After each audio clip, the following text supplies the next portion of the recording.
Orang seperti begini yang jarang, yang di tengah-tengah ujian dia masih bersyukur kepada Allah Subhanahu wa taala. Bukan pada nikmat-nikmat yang besar saja, bahkan pada nikmat-nikmat yang kecil. Yang dia lihat musibah, saya kena musibah, saya sakit, ekonomi saya lagi jatuh, saya lagi rugi, itu yang dia pikirkan terus. Sementara nikmat yang selama ini dia rasakan, bahkan yang sedang dia rasakan, dia lupakan. Bahkan ada yang bertanya, Ustaz, terus kalau istri kita kayak istri Ismail yang pertama gimana, Ustaz? Pulang ke rumah orang tuanya. Mungkin kamu yang bermasalah, maka istrimu begitu. Perbaiki masing-masing. Ya. Seperti misalnya anak kita berhasil, anak kita hafal Quran. Anak kamu loh, iyalah bapaknya loh yang wah, ente. Bilang Allah, alhamdulillah Allah mudahkan saya ngajar anak saya, alhamdulillah Allah berikan dia apa? Kecerdasan. Jibril Radio, 24 jam nonstop, dengerin kajian tanpa ribet. Menjadi seorang yang bersyukur dengan syukur yang benar yang dituntut oleh Allah Subhanahu wa taala. Hal ini karena menjadi orang yang bersyukur bukanlah perkara yang mudah ya. Kebanyakan manusia tidak bersyukur. Dan Allah Subhanahu wa taala telah berfirman, "Wa qalilun min ibadiyasy syakur." Hanya sedikit dari hamba-hambaku yang bersyukur. Karenanya di antara sebagian salaf ada yang berdoa, Allahumma ja'alni minal qalil, ya Allah jadikanlah aku dari yang sedikit ya. Karena orang-orang yang bersyukur hanya sedikit, di antaranya wa qalilun min ibadiyasy syakur, hanya sedikit dari hamba-hambaku yang bersyukur. Dan iblis telah berjanji untuk malingkan manusia dari jalan Allah agar mereka tidak bersyukur. Dia telah bersumpah di hadapan Allah Subhanahu wa taala, "Tsumma la'atiyannahum min baini aydihim wa min khalfihim wa an aymanihim wa an syama'ilihim wa la tajidu aktsarahum syakirin." Kata iblis al-la'in, dia berkata, kemudian benar-benar aku akan menggoda mereka dari depan mereka. Kemudian aku akan goda mereka dari belakang mereka. Aku akan datangi mereka dari kanan mereka. Aku akan goda mereka dari kiri mereka. Dan engkau akan dapati kebanyakan mereka tidak bersyukur. Ini janji iblis. Ya, engkau akan dapati ya Rabb, ya Allah Subhanahu wa taala, kebanyakan mereka tidaklah bersyukur. Dari sini kita tahu bahwasanya menjadi orang yang bersyukur dengan syukur yang sejati tidaklah mudah. Hanya orang-orang yang dipilih oleh Allah Subhanahu wa taala untuk bisa menjadi hamba Allah yang bersyukur. Dan di antara doa Nabi sallallahu alaihi wasallam, Allahumma ja'alni laka syakkara laka dzakkara. Ya Allah, jadikanlah aku termasuk orang yang senantiasa bersyukur kepadamu dan senantiasa berzikir kepadamu. Oleh karenanya para anbiya mereka berdoa agar bisa menjadi hamba yang bersyukur. Seperti Nabi Sulaiman alaihissalam ketika melihat semut berbicara, fatabassama dhahikan min qawliha wa qala rabbi auzi'ni an ashkura ni'mataka allati an'amta alayya wa ala walidayya wa an a'mala salihan tarda. Segera dia berdoa, ya Allah, ilhamkanlah kepadaku, itu berilah taufik kepadaku, an ashkura ni'mataka allati an'amta alayya, agar aku bisa mensyukuri nikmat-nikmat yang engkau anugerahkan kepadaku. Para nabi berdoa agar bisa menjadi hamba yang bersyukur. Ini menunjukkan bahwasanya syukur bukanlah ibadah yang mudah, dia butuh perjuangan. Ya. Kalau secara umum manusia bersyukur, tapi syukur yang benar-benar dikatakan bersyukur, yang sesuai dengan kehendak Allah Subhanahu wa taala, ini perkara yang butuh perjuangan, karena hanya sedikit orang-orang yang bisa menjadi hamba-hamba Allah yang bersyukur. Ikhwan dan akhwat yang dirahmati oleh Allah Subhanahu wa taala, Allah mensifati para nabinya dengan hamba-hamba yang bersyukur. Di antaranya Allah sifati Nabi Nuh alaihissalam, innahu kana abdan syakura. Nabi Nuh alaihissalam disifati oleh Allah Subhanahu wa taala dengan hamba yang syakur. Innahu kana abdan syakura. Sesungguhnya adalah hamba yang senantiasa bersyukur. Saya menghayati ayat ini dengan memperhatikan sejarah perjuangan Nabi Nuh alaihissalam. Seandainya Allah mengatakan innahu kana abdan sabura, sungguhnya Nuh adalah hamba yang penyabar, maka itu sangat pas.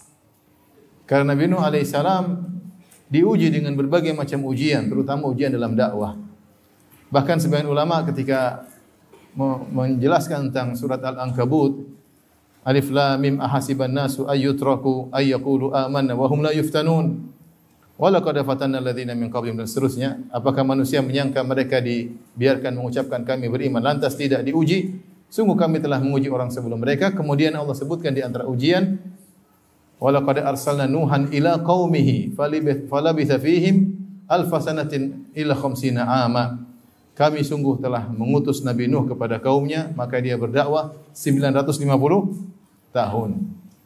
Dan ini ujian berat bagi Nabi Nuh alaihissalam. Selama 950 tahun, ya, dalam dakwahnya tersebut, kaumnya mengejeknya, menjauh darinya, menuduhnya sebagai orang gila, istrinya kafir, anaknya kafir. Ya. Ujian berat bertubi-tubi menimpa Nabi Nuh. Kalau kita mengatakan sungguhnya Nuh adalah hamba yang bersabar, sungguh sangat pas. Tetapi ternyata Allah tidak mensifati dia dengan hamba yang bersabar, tapi Allah sifati dengan hamba yang bersyukur. Innahu kana 'abdan syakura. Sungguhnya Nuh adalah hamba yang senantiasa bersyukur. Karenanya pada hari kiamat kelak ketika orang-orang meminta syafaat kepada para anbiya agar Allah segera datang di faslil qada untuk mulai persidangan, maka mereka mendatangi Nabi Adam alaihissalam. Kemudian Nabi Adam minta uzur dan suruh pergi kepada Nabi Nuh. Idhabu ila Nuh, pergilah kepada Nabi Nuh. Ketika mereka datang kepada Nabi Nuh, mereka menyebutkan sifat mulia Nabi Nuh ini. Mereka berkata, "Ya Nuh, anta awwalu ar-rasuli ila ahlil ard, wa sammaka Allahu 'abdan syakura." Wahai Nuh, sungguhnya engkau adalah rasul yang pertama yang Allah utus kepada penghuni bumi, dan Allah menamakan engkau dengan apa? 'Abdan syakura. Ternyata ketika kita membaca tafsir dari firman Allah, 'Abdan syakura, Nuh kok bisa dikatakan hamba yang pandai bersyukur di tengah penderitaan yang dialaminya?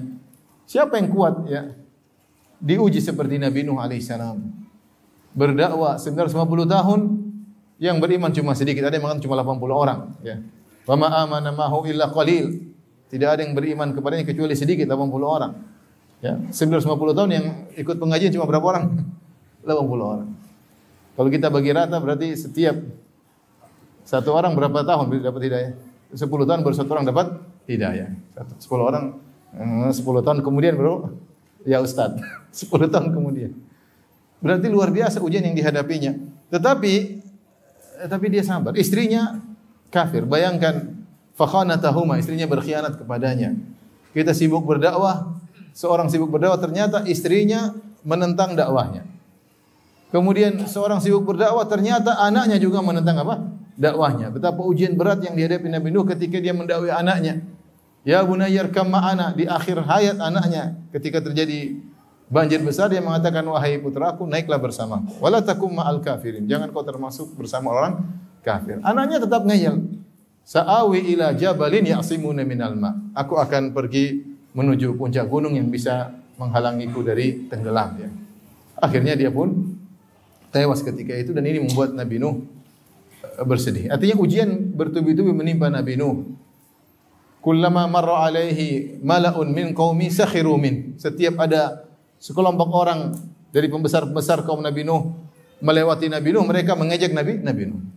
Kalau Nabi Nuh berdakwah, maka orang-orang menutup telinganya, ya. Ja'alu asabi'ahum fi adhani, mereka masukkan jari-jari mereka ke dalam telinga mereka, sampai Allah mengatakan asabi'ahum, saking, ya, padahal cukup 2 jari, tapi Allah mengatakan ja'alu asabi'ahum fi adhani wastaghshaw thiyabahum, bukan cuma menutup telinga, mereka tutup wajah mereka. Kemudian mereka semakin kabur, semakin menjauh dari Nabi Nuh alaihissalam. Jadi ujian yang dihadapi Nabi Nuh sangat besar, namun ternyata dia adalah hamba yang pandai bersyukur. Kalau kita kembali kepada buku tafsir, kita dapati ternyata Nabi Nuh alaihissalam dikatakan pandai bersyukur karena setiap nikmat yang dia dapatkan selalu dia syukuri, selalu dia mengucapkan alhamdulillah. Kalau dia makan, dia mengatakan alhamdulillah. Kalau Allah berkehendak aku menjadi lapar, tentu aku akan menjadi lapar, tapi Allah memberikan aku makanan. Kalau dia minum, dia mengatakan alhamdulillah. Dia berkata, seandainya Allah berkehendak aku menjadi haus, maka aku akan menjadi haus. Kalau dia pakai pakaian, dia mengucapkan alhamdulillah. Seandainya Allah berkehendak aku tidak berpakaian, tentu aku tidak berpakaian. Tidak ada satu nikmat pun yang dia rasakan kecuali dia renungkan. Dia menganggap setiap nikmat tersebut satu demi satu harus dia syukuri. Maka disitulah Allah menamakan dia abdan syakura. Dia bersyukur di tengah-tengah ujian yang dia hadapi. Ini suatu hal yang menakjubkan ya. Suatu hal yang menakjubkan. Ya. Kemudian juga Nabi Ibrahim alaihissalam. Nabi Ibrahim alaihissalam Allah sifati dia juga hamba yang bersyukur. Kata Allah Subhanahu wa taala, "Inna Ibrahima kana ummatan qanitan lillahi hanifan wa lam yakun minal musyrikin syakiran li an'umih." Di antara sifat Nabi Ibrahim, syakiran li an'umih, senantiasa bersyukur atas nikmat-nikmat yang Allah berikan kepadanya. Syakiran isim fa'il yang menunjukkan kesinambungan. Dia seperti fi'il mudhari'. Syakiran li an'umih kata Asy-Syaukani dalam Fathul Qadir, an'umih wazan an'um adalah jam'ul qillah, yaitu jamak yang menunjukkan jumlah yang kurang dari 10. Wazan di antaranya af'ul. Sehingga diambil faedah bahwasanya Nabi Ibrahim alaihissalam bukan hanya mensyukuri nikmat Allah yang besar-besar, tapi bahkan nikmat Allah yang kecil-kecil dia pun syukuri. Seperti sebagaimana Nuh alaihissalam, makan dia bersyukur, minum dia bersyukur, berpakaian dia bersyukur, ya. Sehingga Ibrahim alaihissalam bersyukur bahkan pada perkara-perkara yang sepele. Padahal kalau kita mau bilang Ibrahim adalah hamba yang bersabar, lebih mungkin cocok menurut pandangan kita. Ujian yang dihadapi luar biasa. Ujiannya besar atau tidak? Besar. Bayangkan diusir, dimusuhi satu negeri karena dia bertauhid. Satu negeri semuanya musuhin dia. Dari kakek-kakek, nenek-nenek, perempuan, laki-laki, om-om, janda-janda, semua musuhin Nabi Ibrahim alaihissalam. Ya. Semua musuhin Nabi Ibrahim alaihissalam. Berlomba-lomba untuk menyediakan kayu bakar untuk membakar Ibrahim alaihissalam. Tidak beriman kepadanya kecuali ponakannya. Fa'amana lahu Lut. Nabi Lut alaihissalam kemudian beriman kepada Ibrahim alaihissalam. Ujian, diusir dari kaum, dimusuhi oleh ayahnya. La illam tantahi la arjumannaka wahjurni maliya. Kalau kau tidak berhenti ceramah wahai Ibrahim, la arjumannak, aku akan merajamu. Wahjurni maliya, tinggalkan aku. Bapaknya pun memusuhinya. Dimusuhi. Kemudian diuji harus ya ketika punya anak, dia Ibrahim alaihissalam menikah dengan Sarah ya ketika dia masih muda ya. Sami'na fatan yadhkuruhum, ketika dia berdakwah dia masih muda, disebut fatan oleh Allah Subhanahu wa taala. Kemudian dia menikah dengan Sarah dan dia tidak punya anak kecuali setelah umurnya mungkin 80-an. Ini puluhan tahun nikah enggak punya anak. Ujian tersendiri. Ketika punya anak, anaknya yang baru lahir yang dia tunggu-tunggu di nanti-nanti selama ini harus diletakkan di Mekah. Ujian atau tidak? Dipisahkan dari anak yang sangat dia cintai. Ketika anaknya besar disuruh disembelih. Ujian bertubi-tubi. Dan semua itu dia hadapi dengan sabar. Allah mengatakan wa Ibrahim alladzi waffa. Ibrahim yang menunaikan segala perintah Allah Subhanahu wa taala. Wa idza batala Ibrahim rabbuhu bikalimatin fa atammahun. Ketika Allah menguji Ibrahim dengan perintah-perintah, namun fa'atammahun, yaitu Ibrahim melaksanakan semua perintah dengan sempurna. Sangat bersabar dalam menjalani segala ujian tersebut. Ya, sabar dalam terpisah dengan anaknya, sabar untuk menyembelih apa? Menyembelih anaknya Ismail, tetapi ternyata Allah sifati dia dengan apa? Syakiran li an'umi, senantiasa bersyukur atas nikmat-nikmat Allah. Yang menakjubkan bukan nikmat-nikmat besar saja yang dia syukuri, bahkan nikmat-nikmat kecil. Nah inilah yang orang seperti begini yang jarang. Yang di tengah-tengah ujian dia masih bersyukur kepada Allah Subhanahu wa taala. Bukan pada nikmat-nikmat yang besar saja, bahkan pada nikmat-nikmat yang kecil. Cara sudut pandangnya pada nikmat-nikmat, sementara ujian, kesulitan diabaikan karena tidak ada bandingannya dengan nikmat-nikmat yang dirasakan. Ya. Disitulah Allah Subhanahu wa taala menyinggung tentang orang-orang yang suka mengeluh dalam surat Al-Adiyat, wal adiyati dhabaha fal muriyati qadha fal mughirati subha fa atharna bihi naqa fa wasatna bihi jam'a. Innal insana li rabbih lakanud. Sungguhnya manusia itu lakanud, suka berkeluh kesah. Suka berkeluh kesah. Tidak pandai bersyukur. Kenapa suka berkeluh kesah? Karena dia selalu mandang pada sisi negatif. Kata Hasan Al-Basri rahimahullahu taala ketika menafsirkan ayat ini, dia berkata, yadhkuru al-masaib wa yansa ni'am. Manusia itu yang diingat musibah-musibah yang dialaminya dan dia melupakan nikmat-nikmat yang dirasakannya. Dia melupakan nikmat-nikmat yang dirasakan. Banyak nikmat tapi dia abaikan. Yang dia lihat musibah, saya kena musibah, saya sakit, ekonomi saya lagi jatuh, saya lagi rugi, itu yang dia pikirkan terus. Sementara nikmat yang selama ini dia rasakan, bahkan yang sedang dia rasakan, dia lupakan. Bahkan sebagian ulama mengatakan, lihatlah Allah sebutkan ayat ini, innal insana li rabbih lakanud. Sungguhnya manusia suka berkeluh kesah setelah Allah menyebutkan tentang kuda perang. Wal adiyati dhabha, demi kuda perang yang berlari tengah-tengah dengan suara dhabha. Fal muriyati qadha, ketika dia berlari dengan begitu kencangnya sampai keluar percikan-percikan api dari tapal kudanya atau sentuhan kukunya dengan batu yang dia artinya semangat. Ya. Fal mughirati subha, yang kemudian di pagi hari dia menyerang. Fa atharna bihi naqwa, kemudian dia masuk di tengah-tengah medan pertempuran sehingga membuat debu bertaburan.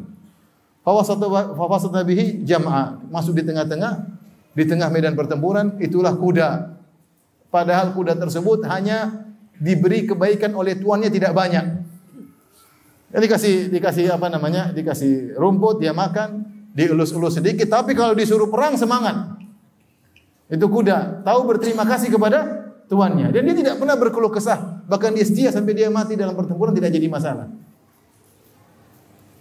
Fa atharna bihi naq'a, dia sampai menaburkan debu-debu. Fa wasatna bihi jam'a, kemudian masuk di tengah-tengah medan pertempuran, tidak peduli kalau tuan yang ngajak ke sana dia masuk.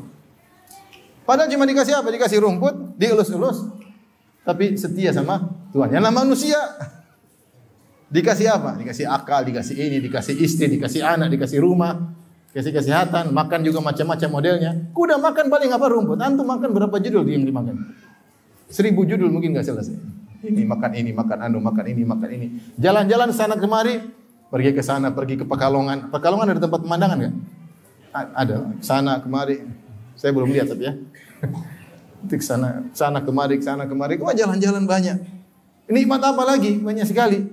Tapi disuruh taat kepada Allah, berkeluh kesah. Tidak seperti kuda yang pandai berterima kasih, bersyukur kepada tuannya. Setelah Allah menyebut tentang kuda yang luar biasa, Allah mengatakan, innal insana li rabbih lakanud. Sungguhnya manusia itu suka berkeluh kesah. Karena pandangan dia selalu pada sisi yang negatif. Saya terkena ini, saya terkena ini. Tidak melihat kepada sisi positif, nikmat-nikmat yang Allah berikan kepadanya yang telah lalu atau yang sedang dia rasakan. Ini kebanyakan manusia. Dan firman Allah, innal insana, sungguhnya manusia, itu ya mencakup seluruh manusia. Hukum asal. Innal insana li rabbih lakanud. Sungguhnya manusia itu suka berkeluh kesah. Makanya ketika Allah Subhanahu wa taala juga menyebut tentang nikmat-nikmat, Allah mengatakan, wa in ta'uddu ni'matallahi la tuhsuha innal insana ladzalumun kaffar. Kalau kalian menghitung nikmat-nikmat Allah, kalian tidak mau menghitungnya, sungguhnya manusia itu, ini hukum asal. Sungguhnya manusia itu ladzalumun, suka berbuat dosa, kafar, suka ingkar kepada nikmat Allah Subhanahu wa taala. Kafar di sini maksudnya ingkar kepada nikmat-nikmat Allah Subhanahu wa taala. Maka pada kesempatan yang bahagia ini kita ingin belajar untuk tidak menjadi kebanyakan manusia, tapi kita ingin menjadi golongan al-qalil yang sedikit yang dipuji oleh Allah Subhanahu wa taala, wa qalilun min ibadiyas syakur. Hanya sedikit dari hamba-hambaku yang bersyukur. Hadirin dan hadirat yang dirahmati oleh Allah Subhanahu wa taala. Sebelum kita mempelajari bagaimana agar kita bisa menjadi hamba yang bersyukur, mungkin perlu kita sebutkan tentang keutamaan orang yang bersyukur. Apa sih keutamaan orang yang bersyukur? Saya rasa keutamaan yang paling utama dia meraih ridha Allah Subhanahu wa taala. Dia meraih ridha Allah Subhanahu wa taala.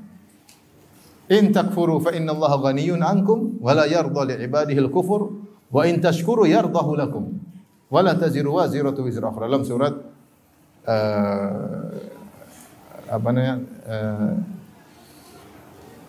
Az-Zumar, dalam surat Az-Zumar. Kata Allah Subhanahu wa taala, kalau kalian kufur, fa inna Allah ghaniyun ankum. Allah tidak butuh dengan Allah Maha Kaya. Ya.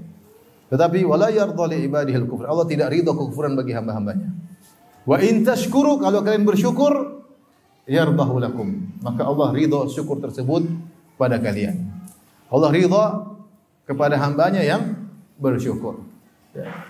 Dalam satu hadis kata Nabi sallallahu alaihi wasallam, "Inna Allah la yarda an 'abdihi idza akala al-aklah fayahmadahu 'alaiha wa idza syariba syarbah fayahmadahu 'alaiha." Sungguhnya Allah Subhanahu wa taala sungguh ridha kepada hambanya yang jika makan makanan maka dia memuji Allah atas makanan tersebut. Dia bilang apa? Alhamdulillah. Wa idza syariba syarbah, kalau dia meminum suatu minuman maka dia memuji Allah Subhanahu wa taala, ya. Allah ridho kepada hamba yang seperti ini. Dan contohnya tadi siapa? Nabi Nuh alaihi salam. Makan memuji Allah, minum memuji Allah, pakai pakaian memuji Allah. Bahkan dengan penuh penghayatan dengan mengatakan seandainya Allah berkehendak saya lapar, saya akan lapar. Ketika dia minum dia hilang dahaganya, seandainya Allah berkehendak saya berdahaga, tentu saya akan dahaga. Ketika dia pakai pakaian, seandainya Allah berkehendak saya tidak berpakaian, maka saya tidak akan berpakaian. Benar-benar dia renungkan nikmat demi nikmat satu demi satu.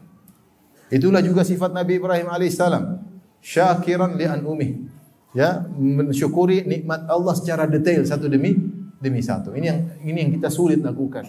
Kita hanya terkadang bersyukur kalau mendapatkan nikmat-nikmat yang besar. Nikmat-nikmat kecil tidak kita renungkan,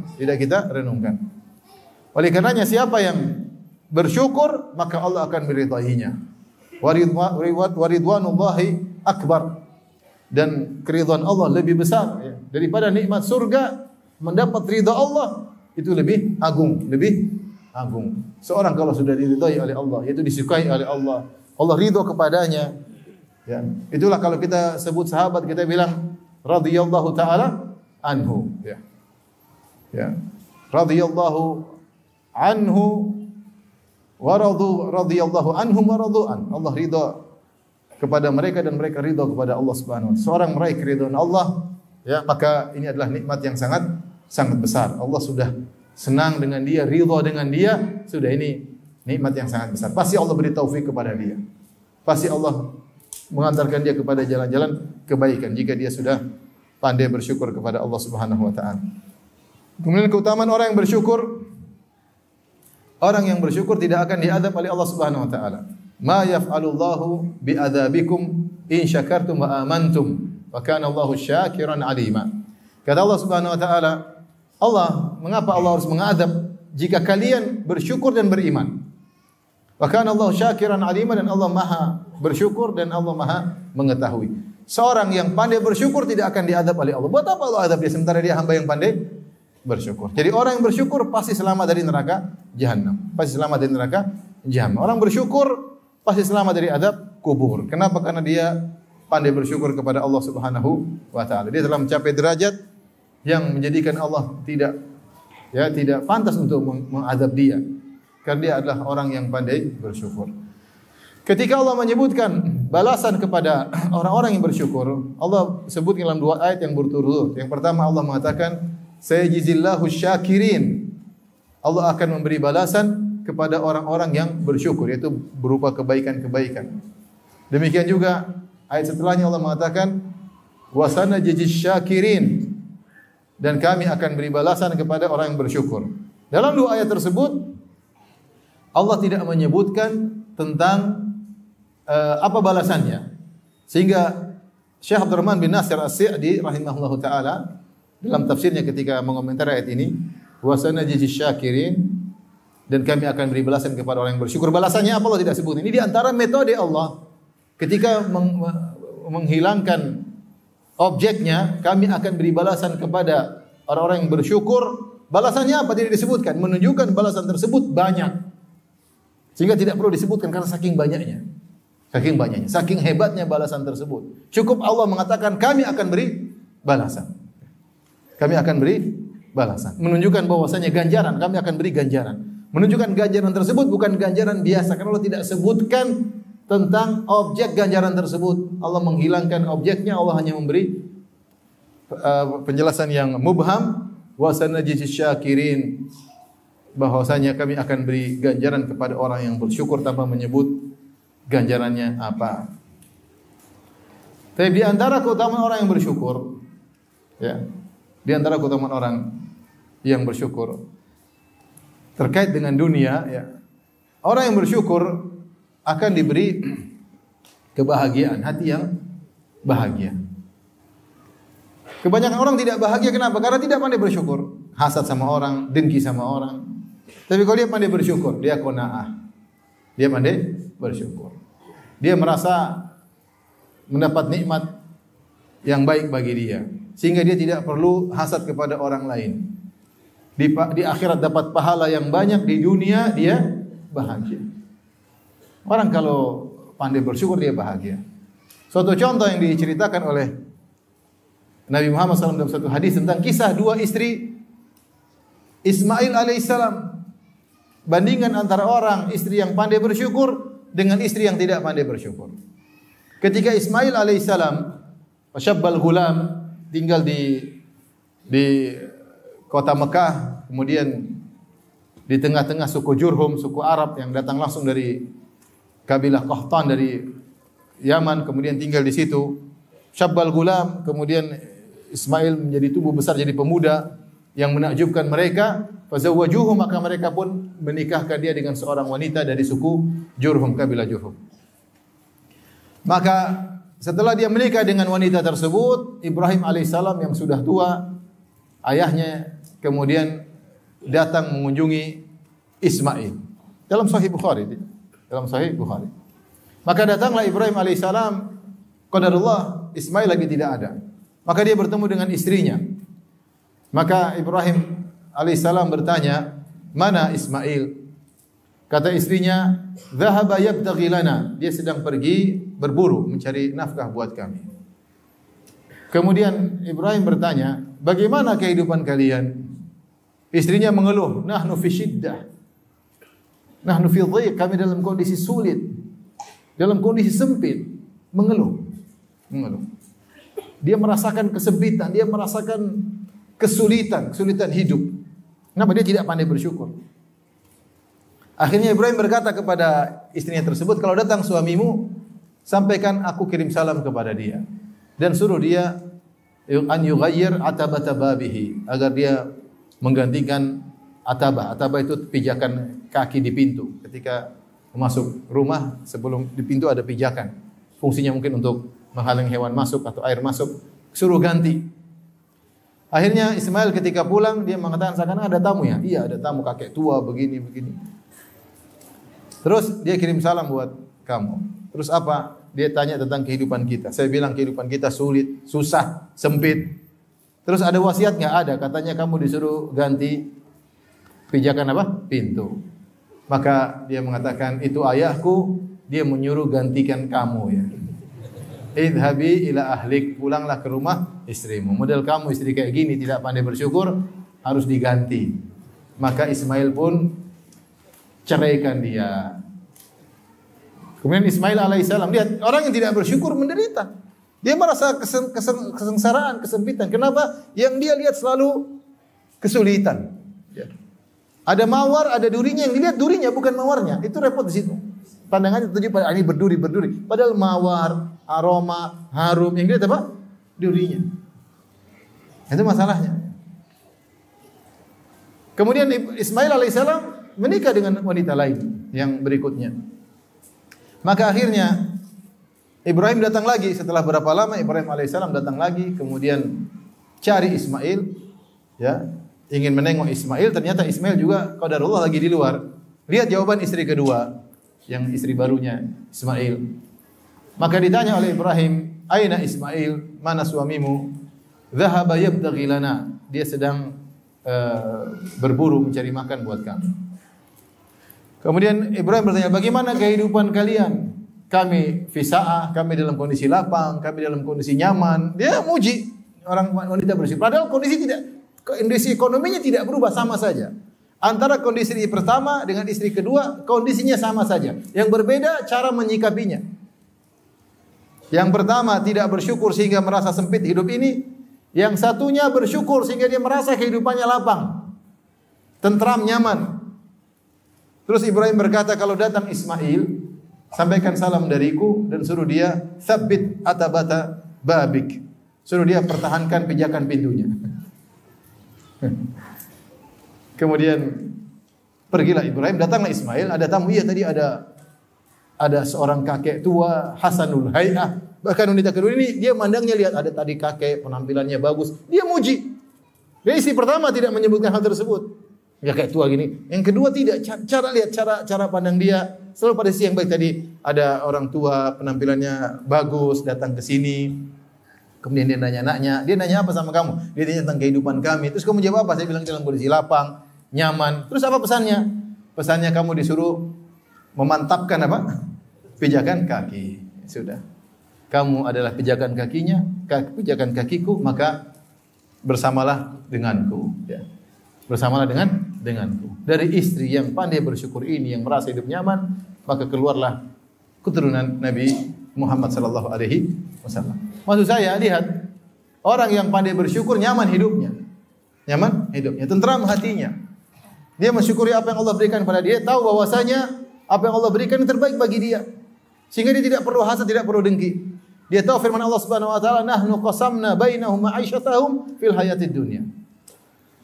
Dia tahu Allah Subhanahu wa taala telah berfirman, kami memberi pembagian kepada mereka tentang rizki mereka dalam kehidupan mereka. Yang bagi siapa? Allah Subhanahu wa taala. Ketika dia tahu bahwasanya Allah yang membagi, dia tidak perlu protes karena Allah pasti maha adil dalam membagi. Dan Allah yang lebih tahu tentang kemaslahatan hambanya. Kita kalau ada orang pembagian, kita mungkin kerja, orang ini enggak benar, masa saya enggak dapat, dia dapat. Mungkin kita jengkel. Tapi kalau kita tahu yang bagi Allah, yang maha mengetahui segalanya, yang maha mengetahui apa yang terbaik bagi kita, yang lebih tahu kemaslahatan kita daripada diri kita sendiri, selesai. Ngapain saya protes? Apa yang Allah berikan pasti yang terbaik. Pasti yang terbaik. Ya. Maka orang yang bersyukur hidupnya bahagia, tenteram. Meskipun dia tidak dalam kemewahan. Sementara orang yang tidak pandai bersyukur, meskipun di tengah kemewahan, dia hidupnya sengsara. Hidupnya sengsara. Sebenarnya yang bertanya, Ustaz, terus kalau istri kita kayak istri Ismail yang pertama gimana, Ustaz? Pulang ke rumah orang tuanya. Mungkin kamu yang bermasalah, maka istrimu begitu. Perbaiki masing-masing ya. Ini yang suruh Nabi Ibrahim ya, bukan ijtihad sendiri ya. Oleh karenanya orang yang pandai bersyukur dia akan apa? Akan bahagia ya. Dia tahu bahwasanya apa yang Allah takdirkan kepada dirinya itu yang terbaik, sehingga dia menerima, dia tidak perlu hasad, tidak perlu dengki ya. Tidak perlu dengki ya. Saya sampai kemarin sempat ceramah agar kita pandai bersyukur, mensyukuri apa yang Allah berikan kepada kita. Saya bilang betapa banyak kenikmatan yang diberikan kepada orang lain. Kalau diberikan kepada kita, mungkin kita enggak bisa mensyukurinya. Lihat orang mungkin hartanya banyak. Seandainya kita yang diberikan harta tersebut, mungkin kita sombong, mungkin kita angkuh. Wong baru beli mobil baru aja udah sombong luar biasa. Putar-putar di Pekalongan kanan kiri biar orang semua lihat. Gimana kalau mobilnya banyak? Sombong kayak apa yang bisa pasti masuk dalam diri kita. Kita baru punya sesuatu udah pamer sana kemari. Belum tuh hati kita kuat. Kalau diberi nikmat seperti orang tersebut. Saya bilang bahkan Ustadz miskin, lihat ada ustadz yang lain, Masya Allah followernya banyak. Kamu kalau di posisi dia belum tentu kamu bisa kuat. Ustadz tersebut sih belum tentu kuat. Mungkin baru pengajian, baru yang nonton cuma 100 sudah dipamer-pamerin di YouTube. Yang nonton apa? Live 100. Gimana kalau yang live-nya 10.000? Bangganya kayak apa? Bagaimana kalau pengajian kemudian full sana sini? Hati belum tentu kuat. Ya udah dapat sedikit-sedikit sudah bersyukur sama Allah. Karena masalah masuk surga bukan follower banyak atau follower apa? Sedikit. Yang penting kamu ikhlas atau tidak. Nabi Nuh followernya sedikit. Qalil min ibadiyas syakur apa? Fama amanu illa qalil. Kemudian alhamdulillah cuma sedikit. Dakwah 950 tahun. Tapi mendapat surga yang tinggi. Maka tidak perlu kita hasad sama ustaz sana, ustaz sini, enggak perlu. Dia diuji dengan ujiannya tersendiri. Mungkin dia kuat, enggak tahu itu urusannya dengan Allah Subhanahu wa taala. Saya bisa sebutkan tentang kisah Nabi Yusuf alaihissalam. Mungkin antum kalau berkaca wajah saya pas-pasan, saya pingin ganteng seperti itu. Kalau kamu ganteng, mungkin ujiannya berat. Lihat Nabi Yusuf alaihissalam, gara-gara ganteng dia di penjara. Itu tidak? Yusuf alaihissalam kenapa di penjara? Gara-gara ganteng. Subhanallah, gara-gara ganteng di penjara. Berarti ganteng ujian bukan? Ujian. Antum coba kalau ganteng, cewek inilah, WA lah, datanglah. Antum goyang. Goyang, jenggot goyang, semua goyang. Alhamdulillah pas-pasan wajah. Maksud saya, sudahlah syukuri apa yang apa. Kalau antum diberi kenikmatan lebih, belum tentu antum bisa mensyukuri. Jadi ketika kita tahu Allah yang berfirman, nahnu qasamna bainahum ma'isyatan fil hayatid dunya. Allah yang bagi, sudah selesai. Mensyukuri apa yang Allah berikan pada kita. Sungguhnya apa yang Allah berikan kepada orang lain belum tentu bisa kita kuat menghadapinya. Belum tentu kita bisa mensyukurinya. Belum tentu kita bisa terhindar dari fitnahnya. Ya. Saya masih ingat dulu waktu saya masih SMA atau SMP, ada teman, Masya Allah gantengnya luar biasa. Udah ganteng terus punya motor, apa namanya? Zaman itu motor Tiger tuh paling top sudah. Itu cewek ngumpul semua sama dia. Tapi kita nggak ada yang ngumpulin. Sepeda aja nggak punya, udah ingat Masya Allah. Ganteng, alhamdulillah. Kalau kita di tempat yang mungkin tak terjadi apa yang terjadi nggak tahu. Mungkin berzina wali'adzubillah, mungkin apa, minum apa, mungkin namanya ujian tersendiri. Oleh karenanya syukuri. Untuk wajah pas-pasan apa? Syukuri. Syukurin pas-pasan, enggak ada wanita yang goda. Jadi kalau ganteng kaya, cewek datang enggak? Datang. Goda tidak goda ya. Nah, dengan demikian kita tahu nikmat yang Allah berikan pada kita, udah kita bersyukur bahwasanya inilah yang terbaik yang Allah berikan pada kita. Kita berusaha untuk meraih lebih baik dengan banyak bersyukur, Allah akan kasih tambahan. Tapi orang yang bersyukur hidupnya bahagia. Hidupnya bahagia. Sebab di masa-masa pandemi kita punya kawan-kawan ada yang kaya, ada yang miskin. Sebagian kawan yang miskin pandemi, alhamdulillah. Alhamdulillah kita masih selamat, alhamdulillah masih bisa makan. Yang satu punya perusahaan, ya Allah susah pandemi. Padahal dia yang kaya. Ini yang mengeluh yang kaya, yang miskin tidak mengeluh. Yang susah yang kaya, yang miskin tidak merasa susah. Masalah syukur atau tidak. Maka yang bersyukur Allah berikan dia kenikmatan di dunia sebelum di akhirat. Sebelum di akhirat. Kemudian di antara keutamaan orang yang bersyukur, siapa yang bersyukur maka Allah akan tambah nikmat yang Allah berikan kepadanya. Ya. La in syakartum la azidannakum. Jika kalian bersyukur maka Allah akan tambahkan nikmat kepada kalian. Ya. Maka jagalah nikmat dengan bersyukur, maka bukan cuma dijaga nikmat tersebut, bahkan Allah tambah nikmat tersebut. Siapa yang tidak bersyukur maka Allah akan hilangkan nikmat tersebut. Ketika Allah menyebut tentang suatu negeri yang diberikan banyak kenikmatan, kata Allah, fakafara bi an'umillah fa'adzaqahu Allahu libasal ju'i wal khaufi bima kanu yasnaun. Maka akhirnya mereka kufur, yaitu ingkar dengan nikmat Allah Subhanahu wa taala, maka Allah rasakan kepada mereka pakaian kelaparan dan pakaian ketakutan akibat perbuatan mereka. Jika seorang tidak bersyukur, nikmat tersebut akan dicabut sedikit demi sedikit oleh Allah Subhanahu wa taala. Jadi benarlah firman Allah Subhanahu wa taala, sungguhnya kalau kita bersyukur bukan buat Allah Subhanahu wa taala, buat kita sendiri. In ahsantum ahsantum li anfusikum wa in asatum falaha. Kalau kalian berbuat baik untuk diri kalian sendiri. Kalau kalian berbuat buruk, ya kena kalian sendiri. Allah tidak butuh dengan syukur kalian, itu untuk kalian sendiri. Wa may yashkur fa innama yashkur li nafsihi. Siapa yang bersyukur semuanya dia bersyukur untuk dirinya sendiri.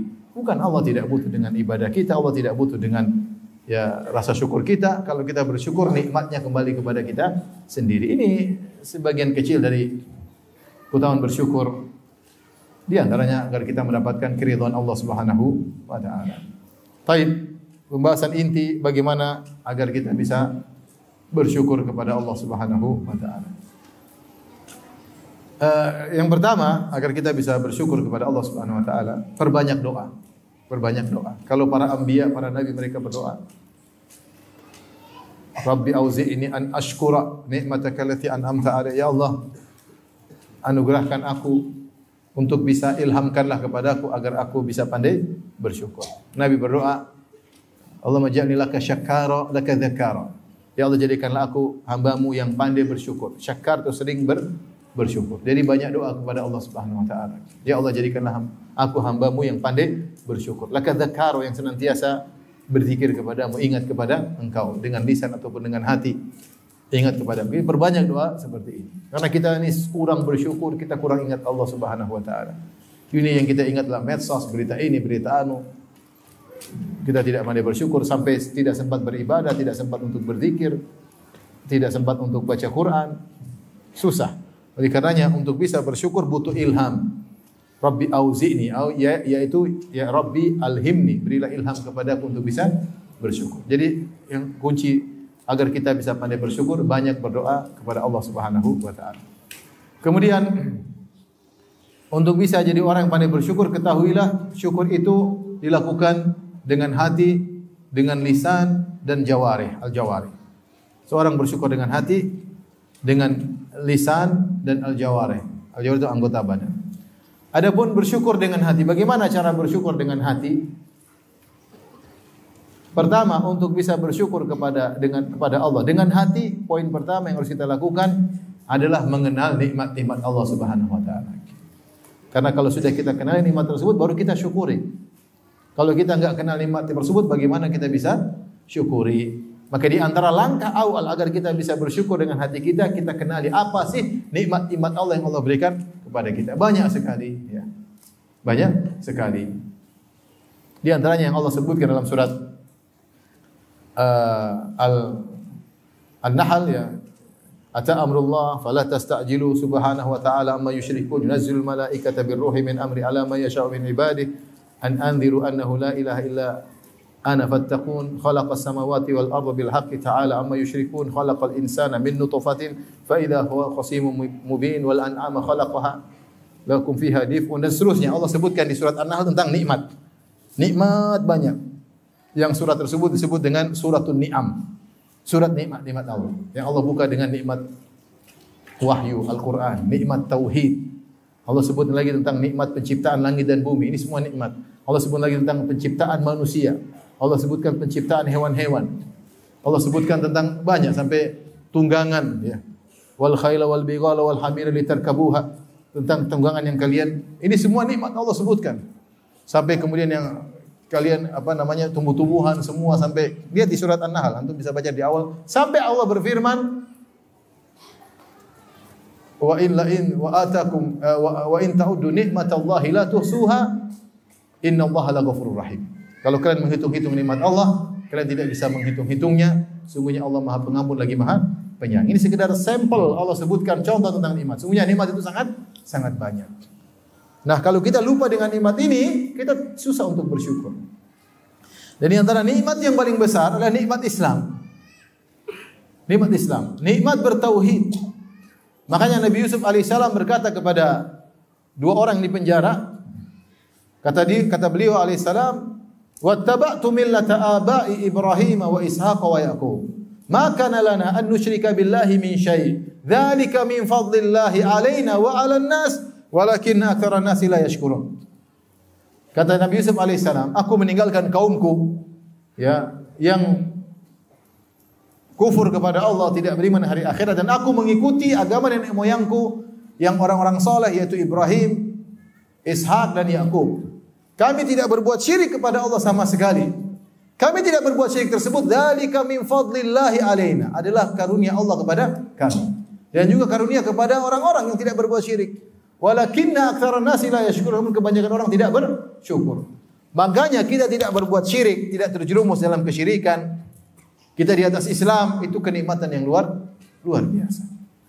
Lihat manusia sana di luar yang menyembah Nabi Isa, banyak atau tidak? Banyak, miliaran, menyembah makhluk banyak, miliaran manusia. Jumlah kita masih kalah dengan mereka. Mereka menyembah makhluk yang lapar, yang haus, yang tidur, yang ketakutan, yang berdoa, yang sholat, yang sujud. Mereka sembah. Betapapun tinggi kedudukan makhluk tersebut, dia tetap aja adalah makhluk. Kesyirikan.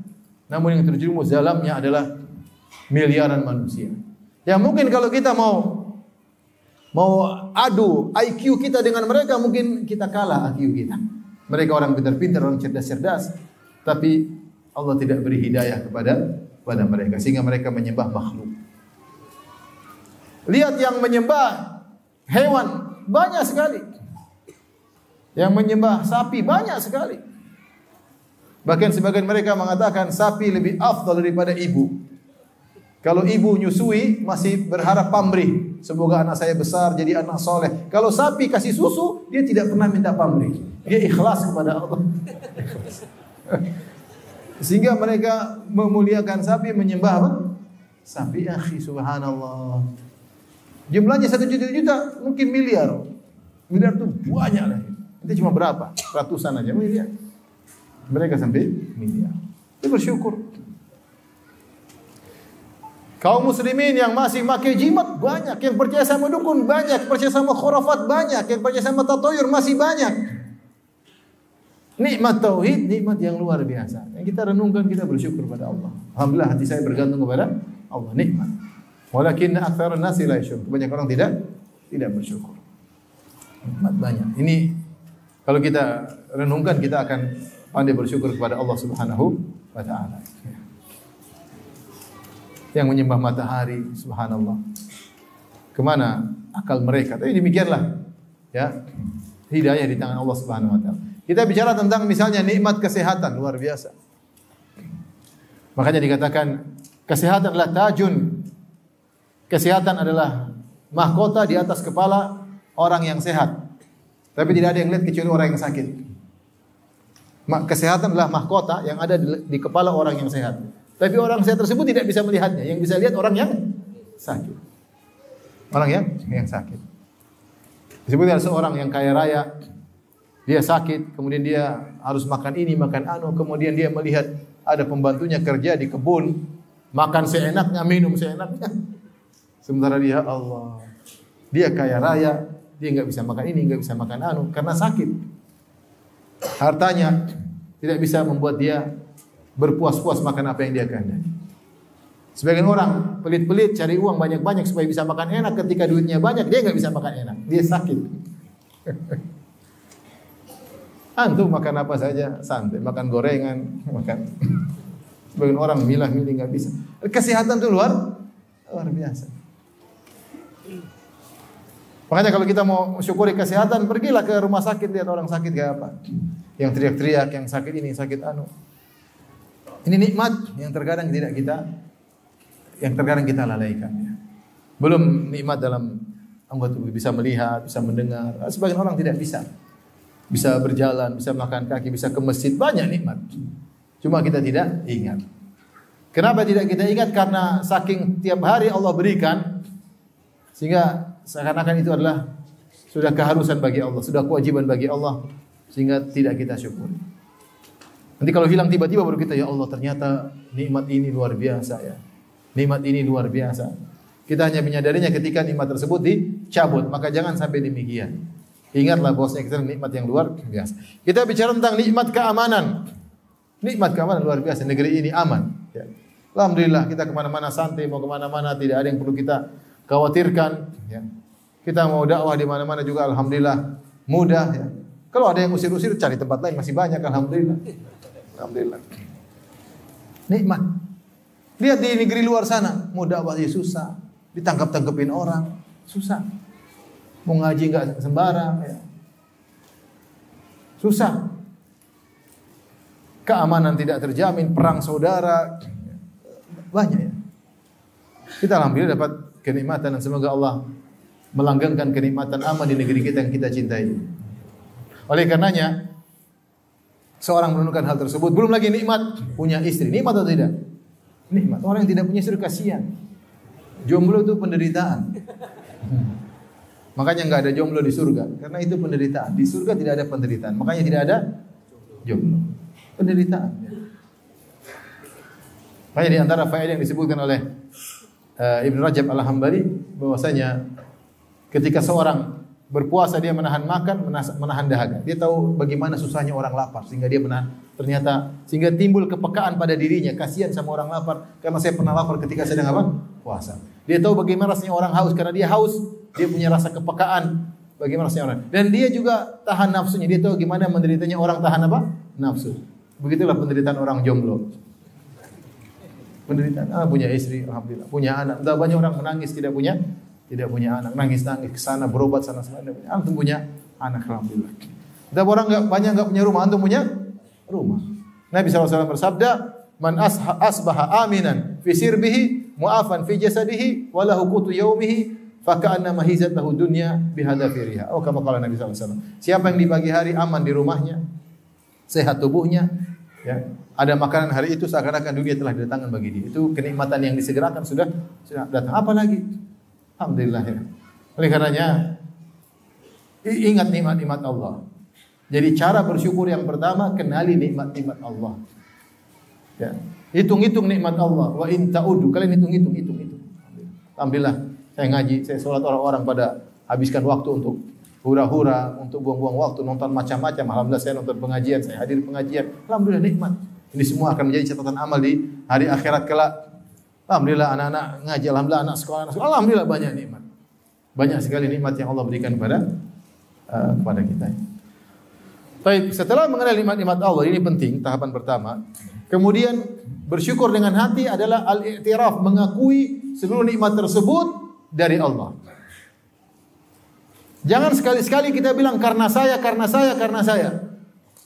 Antum sehat karena Allah, antum bisa berhasil karena Allah. Semuanya karena Allah. Ya. Jangan bilang karena saya olahraga tiap hari makanya sehat. Ada orang olahraga meninggal ketika sedang olahraga.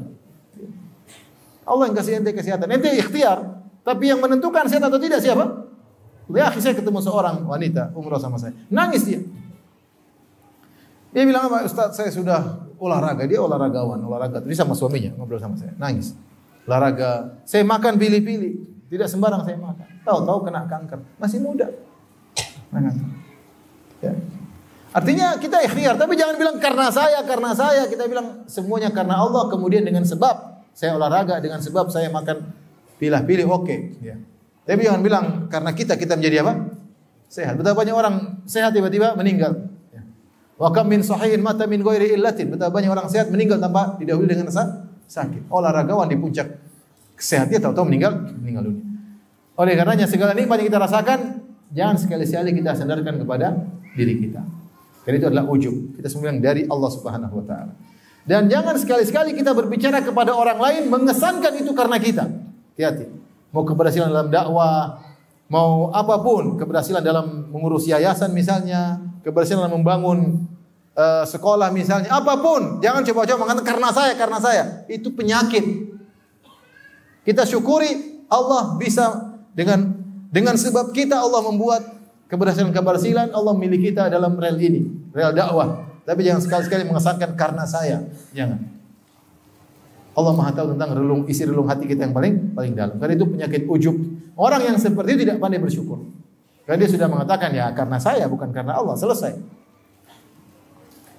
Yang ketiga, bersyukur dengan hati. Jangan pernah merasa saya memang berhak. Jangan pernah. Saya begini karena memang saya berhak, pantas. Saya dikasih nikmat oleh Allah karena memang saya pantas, saya berhak. Kapan kita merasa berhak, kita lupa dengan Allah Subhanahu wa taala. Karena memang itu tugas Allah beri saya nikmat seperti itu. Itulah tafsiran dua larangan ini. Merasa karena kita atau merasa berhak. Inilah tafsiran yang disebut oleh para ulama tentang perkataan Fir'aun. Ketika dia memiliki harta yang banyak, dia mengatakan, innama utituhu ala ilmin indi. Sungguhnya aku diberi ini semua harta karena ilmu yang ada pada diriku. Tafsiran pertama, ala ilmin indi, maksudnya karena saya jago. Makanya saya bisa jadi pedagang besar. Tafsiran yang kedua di kalangan para salaf, karena Allah tahu, ilmu Allah tahu saya memang pantas untuk mendapatkan apa? Kekayaan tersebut. Ini dua penyakit menjadikan orang tidak bersyukur dengan hatinya. Kapan kita merasa karena kita hebat atau memang saya pantas? Ya, kita pantas apa? Apa yang sudah kita syukuri kepada Allah? Kita ini apa? Maksiat masih banyak, buang-buang waktu masih banyak, buang umur masih banyak, jagongan enggak tahu apa pembahasannya, ngalur ngidul, ya. Quran aja tidak khatam-khatam. Terus merasa dapat nikmat, memang saya pantas. Dari mana pantasnya? Dari mana pantasnya? Ya. Kapan kita merasa memang saya berhak, saya pantas, itu tidak bersyukur. Itu tidak bersyukur. Jadi pertama mengenali nikmat Allah, yang kedua mengakui seluruh nikmat berasal dari siapa? Allah. Jangan pernah merasa pantas bahwasanya kita berhak mendapat nikmat tersebut. Apa yang Allah berikan itu jauh dari kelayakan kita. Apa yang Allah berikan kepada kita jauh dari kelayakan kita. Cuma usaha-usaha sedikit Allah berikan banyak. Cuma usaha-usaha ikhtiar sedikit Allah berikan apa? Kebaikan yang banyak. Sungguhnya di luar daripada kelayakan kita Kita ini siapa? Hamba Allah yang tidak bisa apa-apa. Ini namanya bersyukur dengan hati. Kalau seorang dalam hatinya ada 3 hal ini, berarti dia telah bersyukur dengan hatinya. Taib. Yang berikutnya adalah bersyukur dengan lisan. Bersyukur dengan lisan. Cara bersyukur dengan lisan ada beberapa cara. Di antaranya adalah dengan memuji Allah, alhamdulillah. Kita sering mengucapkan apa? Alhamdulillah. Ya. Dapat nikmat seperti tadi, innallaha la yarda an abdihi idza akala al-aklah an yahmadahu 'alaiha. Sungguhnya Allah ridha kepada hamba jika dia memakan suatu makanan dia mengucapkan alhamdulillah. Jika dia minum minuman dia mengucapkan alhamdulillah. Segala kenikmatan kita bilang alhamdulillah. Maka kita memuji Allah atas segala nikmat dan ini menghilangkan rasa ujub kita. Kita ucapkan dengan alhamdulillah. Atau kita berzikir alhamdulillah, alhamdulillah. Makanya saran saya kalau selesai salat 5 waktu, nikmati zikir tersebut. Di antara zikir kita mengucapkan alhamdulillah 33 kali. Alhamdulillah. Ketika ucap alhamdulillah sambil kita renungkan nikmat yang Allah berikan kepada kita, yang sedang kita rasakan, yang telah kita rasakan, banyak sekali. Banyak sekali. Alhamdulillah, alhamdulillah, alhamdulillah, alhamdulillah. Alhamdulillah. Banyak sekali nikmat. Sehingga kita benar-benar menghayati ucapan kita alhamdulillah. Dan bisa jadi kita bisa juga menjadikan zikir harian. Alhamdulillah, alhamdulillah, alhamdulillah boleh. Subhanallah, alhamdulillah, wala ilaha illallah, wallahu akbar. Wala haula wala quwwata illa billah. Alhamdulillah, alhamdulillah, alhamdulillah. Ya. Alhamdulillah tamla'ul mizan. Sungguhnya ucapan alhamdulillah memenuhi timbangan. Seorang ucapkan alhamdulillah satu saja dengan keluar dari hati yang sangat dalam. Alhamdulillah nilainya besar di sisi Allah Subhanahu wa taala. Tamla'ul mizan akan memenuhi apa? Timbangan kebaikan di akhirat kelak. Yang kedua, bersyukur dengan lisan adalah ya dengan menisbahkan nikmat tersebut kepada Allah. Menisbahkan nikmat tersebut dalam secara hati kita nisbahkan kepada Allah, kita utarakan dengan lisan, dengan lisan. Karena kalau kita tidak menisbahkan kepada Allah, kita terjerumus dalam syirik lafal, syirik lafzi, syirkun asghar. Makanya ketika Allah Subhanahu wa taala berfirman dalam ayatnya, ya'rifuna nikmatallahi tsumma yunkirunaha. Mereka mengetahui nikmat Allah kemudian mereka mengingkarinya. Di antara tafsiran para salaf, itu sekelompok orang yang sedang berlabuh naik sebuah kapal, kemudian datang ombak yang menghantam kapal mereka, terombang-ambing. Kemudian nahkodanya pandai menghandle kapal tersebut, akhirnya mereka selamat. Ketika mereka selamat, mereka berkata, kalau bukan karena nahkoda tersebut, mungkin kita sudah tenggelam. Maka Allah tegur, ya'rifuna nikmatallahi tsumma yunkirunaha. Mereka mengetahui nikmat Allah, mereka diselamatkan, tsumma yunkirunaha, mereka mengingkarinya. Di antara bentuk pengingkaran terhadap nikmat Allah adalah menyandarkan nikmat tersebut kepada sebab, bukan kepada musabbib. Sebab benar nahkoda itu pintar, tapi yang bikin nahkoda itu pintar siapa? Allah. Yang bikin ombaknya reda siapa?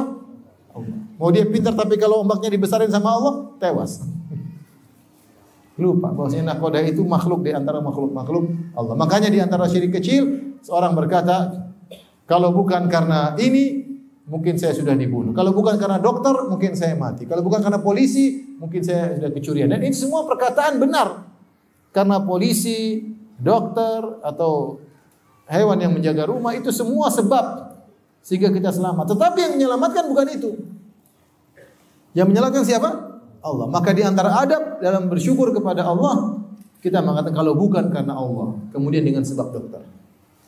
Justru di saat itu kita langsung sadarkan kepada Allah, memang benar dokter.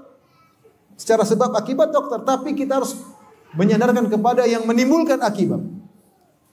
Dokter jago apapun, kalau Allah tidak menimbulkan akibat, tidak akan ada akibatnya, tidak ada dampaknya, dampak kesembuhan tidak ada. Maka dalam apapun keberhasilan apa bilang, kalau bukan karena Allah, kalau bukan karena Allah. Saya kemarin pas hajian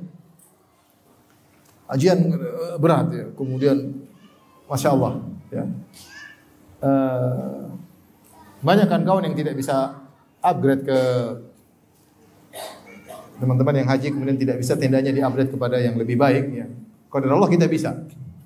Bahkan resmi, bahkan dikasih. Ada satu orang di sana yang ngurus, dia ngurus. Kemudian saya bilang sama teman-teman, Masya Allah si fulan, dia ngurus luar biasa. Ketika saya ketemu dia, namanya Abdullah. Abdullah, Masya Allah. Kata dia, al-fadlu minallah. Langsung ya, fadlu minallah. Bukan dari saya. Fadlu minallah. Dia tidak, oh iya, memang saya. Kau belum tahu saya siapa? Oh, saya menguasai Mekah dan Madinah. Enggak, dia bilang, fadlu minallah. Ketika kita keluar dari Arafah, azan kita keluar. Langsung kita dapat tempat di Muzdalifah, tempat terbuka, ada karpetnya. Saya bilang, Masya Allah. Saya puji dia lagi 2 kali. Masya Allah. Fadlu minallah. Langsung dia bilang apa? Fadlu minallah. Tidak ada. Oh iya, memang saya. Kamu baru tahu ya. Ini adalah kerjaan saya tiap tahun. Subhanallah. Langsung sandarkan kepada siapa? Allah. Ketika Nabi Sulaiman alaihissalam datang arsy-nya Balqis. Falamma istaqarra indahu, tiba-tiba dalam sekejap ars tersebut dari mana? Dari Yaman, Sabah menuju ke Palestina, jaraknya ribuan kilo. Qala hadza min fadli rabbi. Ini dari karunia Allah. Liyabluwani ashkuru am akfur. Untuk mengujiku, saya bersyukur atau saya kufur. Kalau bersyukur bilang hadza min fadli rabbi. Ini dari karunia Tuhanku. Semua keberhasilan kita sandarkan kepada Allah. Jangan sandarkan kepada sebab. Kita boleh mengatakan kalau bukan karena Allah, kemudian karena dokter. Ada lafal kemudian. Mungkin kita sudah meninggal dunia. Justru saat itulah kita ingat kepada Allah, bukan kita lupa dengan Allah Subhanahu wa taala. Yang bilang, maksud saya Ustaz, memang Allah, tapi maksud saya enggak ada. Kamu harus beradab dengan lafal. Tentu orang yang mengatakan saya sembuh karena sebab dokter ini, dia bukan maksudnya melupakan Allah. Saya tahu kok itu, cuma saya jelaskan. Itulah beradab dengan lafal. Ketika kamu menceritakan nikmat, sandarkan kepada siapa? Allah. Ini ya. Jadi di antara bersyukur dengan lisan, menyandarkan kepada Allah Subhanahu wa taala. Seperti misalnya anak kita berhasil, anak kita hafal Quran. Anak kamu loh, iyalah bapaknya loh yang wah. Ente bilang Allah, alhamdulillah Allah mudahkan saya ngajar anak saya, alhamdulillah Allah berikan dia apa? Kecerdasan. Betapa banyak anak lebih cerdas enggak hafal-hafal. Betapa banyak ayahnya lebih pintar, lebih ustaz, anaknya enggak hafal Quran. Ente memang belajar di mana bisa jago ngajar anak? Ente aja Quran baca enggak betul. Berarti bukan karena ente. Coba tajwidnya gimana? Ngaco. Anak ente tajwidnya lebih benar. Artinya jangan kita sok. Kita pamerkan anak kita, anak saya hafal seakan-akan karena saya. Saya sebagai bapaknya, saya sebagai ibunya. Enggak boleh. Bilang karena siapa? Allah. Kemudian dengan sebab Allah mudahkan saya temani dia murojaah, saya temani ini, saya temani ini. Kalau kita berhasil ekonomi, jangan bilang karena saya. Ya. Bilang karena apa? Karena Allah. Alhamdulillah kemudian dengan sebab saya begini, Allah mudahkan warung saya jadi laris, inilah jadi laris, alhamdulillah. Jadi kita ini tidak punya kemampuan apa-apa. Ini kemudian di antara bersyukur dengan lisan, sebut-sebut. Wa amma bi ni'mati rabbika fahaddits. Adapun nikmat Rabbmu sebutlah. Sebut ini maksudnya apa? Untuk bersyukur kalau kita lupa. Alhamdulillah saya ini, alhamdulillah. Bukan untuk sombong. Ada orang sombongkan kenikmatan, dia bilang wa amma bi ni'mati rabbika fahaddits. Padahal dia ingin apa? Semua saya punya ini, saya punya ini, saya punya ini. Dia bukan untuk dalam rangka bersyukur, tapi untuk sombong. Nah, tidak ada masalahnya kalau kita kemudian berbicara dengan istri, anak-anak kita ingatkan tentang masa lalu dulu kita kayak apa. Sayang dulu kamu kurus, saya juga kurus dulu. Masih ingat enggak ketika kita masih kurus, baju kita kecil-kecil. Sekarang alhamdulillah bajuku tidak seperti yang dulu. Kamu Masya Allah sudah dulu kayak apa, makan susah. Syukuri. Biar istri tidak lupa tentang nikmat yang Allah berikan padanya. Alhamdulillah, coba dulu kita rumah reot, peot ya. Itu pun ngontrak. Sekarang alhamdulillah punya rumah, alhamdulillah ada ininya, ada anunya, alhamdulillah. Karena terkadang orang lupa sebut nikmat-nikmat Allah supaya kita enggak lupa.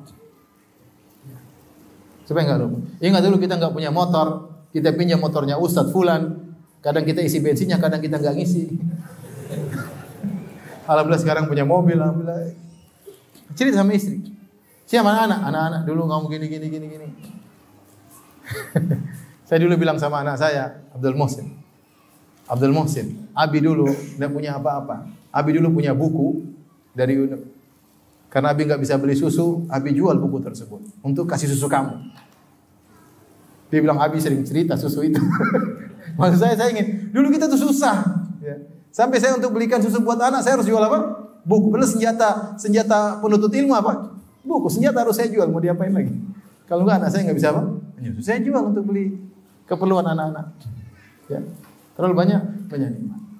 Nah, kalau kita tidak ingat-ingat kita bisa lupa. Makanya di antara keajaiban dari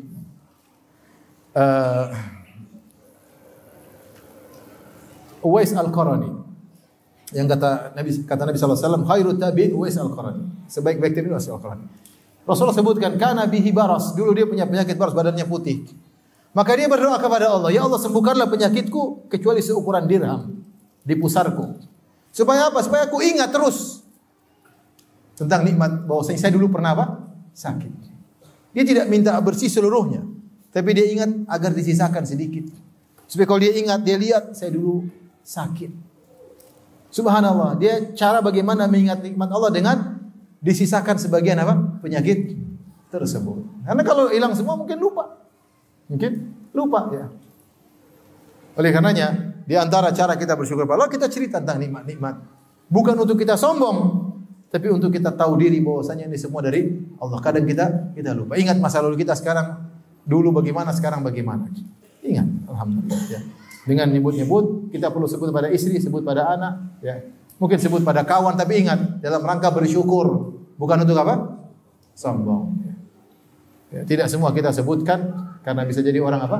Hasad. Tidak semua kita sebutkan karena tidak semua orang kuat mendengar kebahagiaan kita. Hati orang macam-macam. Ya. Taib, ini adalah bersyukur dengan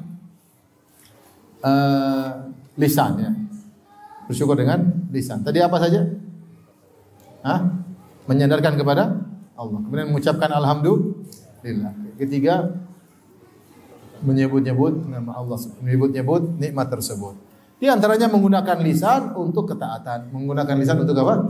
Ketaatan dengan baca Al-Quran, dengan berzikir kepada Allah Subhanahu wa taala, berkata-kata yang baik, wal kalimatu thayyibatu shadaqah, kata-kata yang adalah bersedekah, sebelum berbicara kita renungkan. Ini semua bentuk syukur kepada Allah, menggunakan lisan kita untuk bertakwa kepada Allah Subhanahu wa taala. Alam naj'al lahu ainain wa lisanan wa syafatain. Tidak kami telah berikan kepada dia dua mata, lisan dan dua bibir untuk bisa berbicara, untuk bersyukur, bukan untuk kufur kepada Allah Subhanahu wa taala. Yang terakhir, bersyukur kepada Allah dengan anggota tubuh al-jawarih.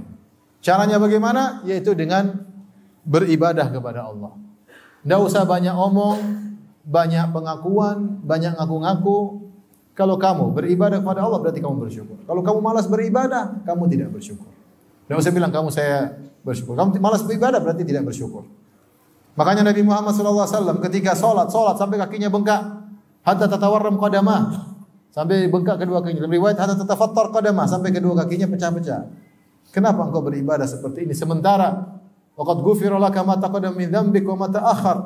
Telah diampuni dosa-dosa yang telah lalu dan akan datang.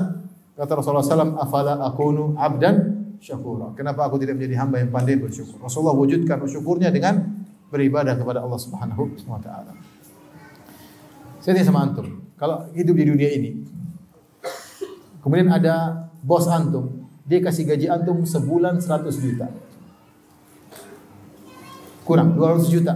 Sebulan 200 juta. Kira-kira kalau dia telepon jam 2 malam lewat 10 menit, antum angkat atau tidak? Gaji 100 juta. Mau jam 3, mau jam 2, mau jam 1 lagi ngorok, langsung angkat. Siap. Karena gaji 100 juta tiap bulan. Enggak usah 100 juta, 10 juta aja. 20 juta aja sudah siap, ngomongnya siap pokoknya. Belum mandi siap, sudah mandi siap, sudah. Padahal belum.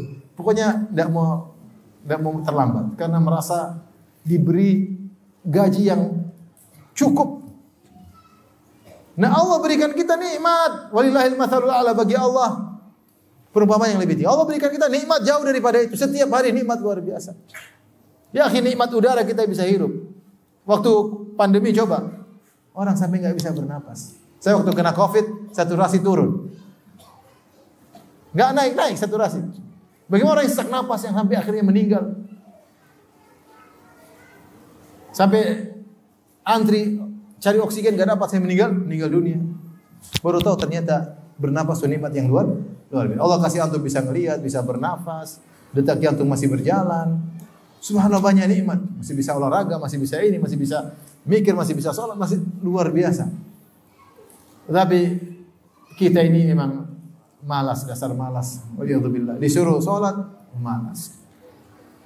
Suruh menghadap Allah cuma 5 kali sehari, masih malas-malasan. Melangkahkan kaki menuju masjid, malas. Padahal nikmat tiap hari. Belum nikmat yang Allah berikan di akhirat yang tiada bandingannya dengan di dunia. Yang 2 rakaat saja, rakaatul fajri, 2 rakaat sebelum salat subuh, khairun minad dunya wa fiha, lebih dari dunia dan seisinya. Itu 2 rakaat. Bagaimana dengan ibadah? Allah kasih kau nikmat di dunia, Allah kasih janjikan nikmat di akhirat, tapi kita masih malas. Kalau kita pandai bersyukur harusnya ada buktinya. Buktinya yaitu kita kapan dipanggil Allah kita siap. Makanya di antara bukti terbesar seorang bersyukur, dia gunakan nikmat yang Allah berikan padanya untuk beribadah. Nikmat kesehatan dia gunakan untuk beribadah. Percuma orang kemudian ototnya ini latihan fitness tiap hari. Udah makannya harus daging, harus gini. Begitu sholat subuh tidur. Ini otot buat apa? Untuk pamer, pakai baju ketat supaya orang lihat semua. Kekuatan itu akan ada tanggung jawabnya. Untuk bersyukur kepada Allah Subhanahu wa ta'ala. Makanya ketika Allah berbicara kepada Nabi Sulaiman, kata Allah, "I'malu ala Dawud syukra wa qalil min ibadiyas syakur." Wahai keluarga Daud, maksudnya Sulaiman alaihissalam. I'malu, beramalah, syukran sebagai bentuk syukur. Amal itu bentuk syukur. Enggak usah banyak teori. Kamu beribadah, kamu bersyukur. Enggak beribadah berarti enggak bersyukur. Tidak beribadah. Makanya ketika Allah berikan kepada Nabi SAW Al-Kautsar, Allah suruh bersyukur. Allah Subhanahu wa taala, "Inna a'tainakal kautsar." Kami berikan kepada engkau Al-Kautsar, sungai di surga yang hanya diberikan kepada Nabi Muhammad SAW. Fasholli li rabbika wanhar, maka salatlah dan menyembelihlah. Di antara bukti bersyukur seorang salat dan menyembelih, dan itu dikerjakan oleh Nabi. Nabi salat luar biasa dengan seindah-indahnya salat, dan Nabi menyembelih dengan seindah-indahnya menyembelih. Ketika Rasulullah haji wada, maka beliau menyembelih 100 ekor onta. 100 ekor onta untuk Nabi sallallahu alaihi wasallam. Ya. Ini diberi nikmat yang banyak, korban aja enggak beli. Ya, malas ya. Beli korban juga korban yang kurus-kurus, yang hampir mati. Salat malas-malas ya. Karenanya saya katakan tadi bahwasanya bukti nyata kita bersyukur adalah kita beramal saleh. Maka mulai saat ini kita perbaiki diri kita. Apa sih amal saleh yang mungkin terbuka di hadapan kita? Banyak amal saleh. Ada puasa, ada baca Quran, ada silaturahmi, ada sholat malam, sholat lima waktu di masjid, banyak terbuka amal soleh kita yang bisa kita lakukan sedikit demi sedikit. Ya, berbakti sama orang tua, kita data, alhamdulillah kita mulai sedikit demi sedikit. Ya Allah, saya gunakan kekuatan saya untuk ini, untuk ini, untuk ini, untuk itu namanya bersyukur kepada Allah Subhanahu wa taala. Yang kedua, tidak menggunakan nikmat yang Allah berikan kepada kita untuk maksiat. Allah sudah berikan kita kenikmatan mata, kita gunakan untuk memandang yang haram. Ya.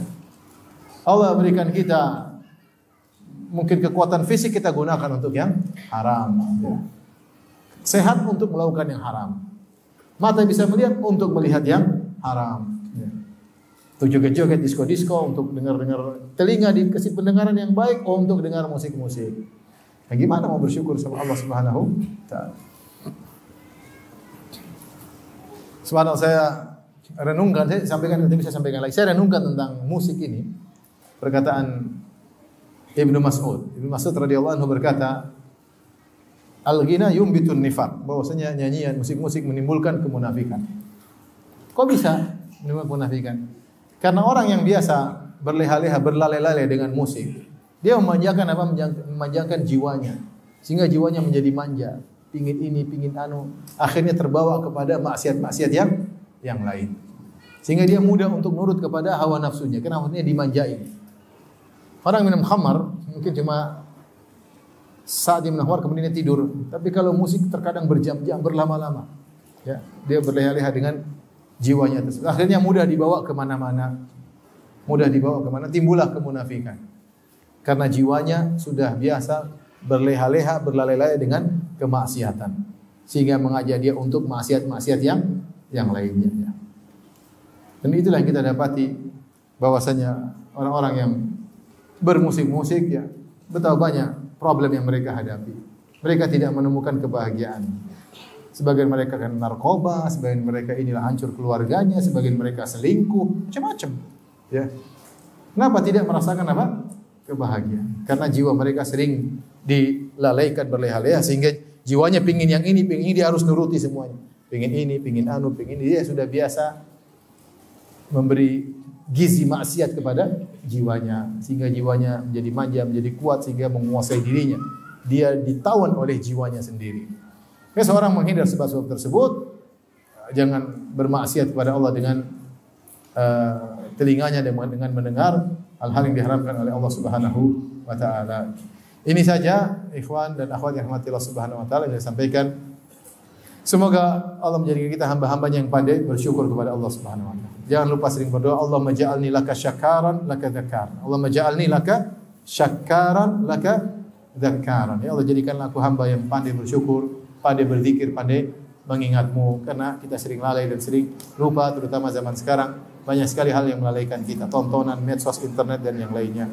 Wallahu taala a'lam bissawab.